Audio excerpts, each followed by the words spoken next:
بتذكر بحاول عم بتذكر بس نفس لانه انا عندي 10 سنين لان والله عندنا 20 سنه ما عم بتذكر يعني زياده.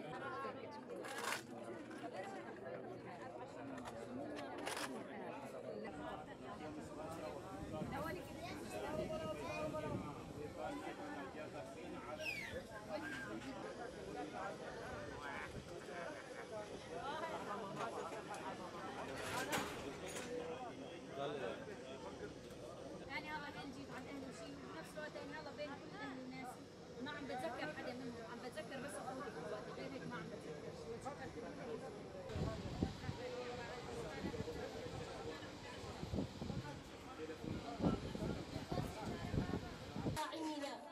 الناس هاي الناس دخلي بالك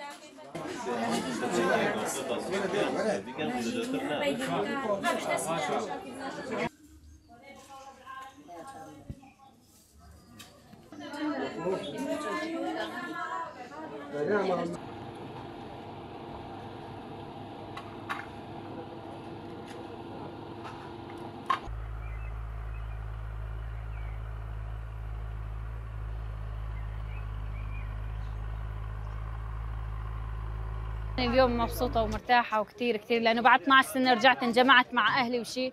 بنفس الوقت أول ما أخذونا الداعش كنت عند أبو بكر البغدادي وضليت عشت عنده تقريبا شي 7 شهور. وكان أبو بكر البغدادي يقول لي تنسي دينتك، تنسي أصلك، تنسي كل شيء بديانتك وشي، ونحن نملك نسويكي بنتنا، لأنه كنت صغيرة أنا عندهم شي. وبالنسبة لبنات اليزيدية شفنا عذاب كثير وشفنا ذل وإهانات كثير. يعني وين كنتي قبل ما ترجعي؟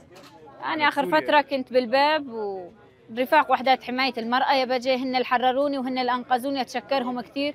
لأنه بعد 12 سنة هن اللي جمعوني مع أهلي، وما كنت أتوقع، كنت أشوف بأحلامي أني أرجع أنجمع مع أهلي. وبنفس الوقت يعني هلا شايف يعني قاعد مع أهلي ومبسوط ومرتاح، بس ما عم بتذكر حدا منهم، ما عم بتذكر غير أخوتي وأخواتي. وأتشكركم كثير. جدوهدا زيفريا جدوهدا قالك إذا مرتاحين كتامنا كتشكبو ومالا خديها وهاتي مساعدة ما قدي خدي دواء اللي بكا وحمد لله خدي بخدي المالا ماني بخاني سني أم هفتي وهفت كدنا دست داعش حمد لله خدي نيفي فاتلينو نيفي معنا عمري نيفا نهب دهيبو نبو بدا سال كتا دست داعش حمد لله خدي يعني سال دست داعش وهات وحمد لله مرتاحة ومجينا ولا براي خورا خفت وما قو حمد لله خدي ساعة أبين سالا قوتن قو تياري اللي دا كشتيا ومع الشهيد نبيسي بحمد الله شخدي كجام زيبري أولا أفدور بنج مها خبراي بهيست وآخره وحمد الله شخدي زيبري هات.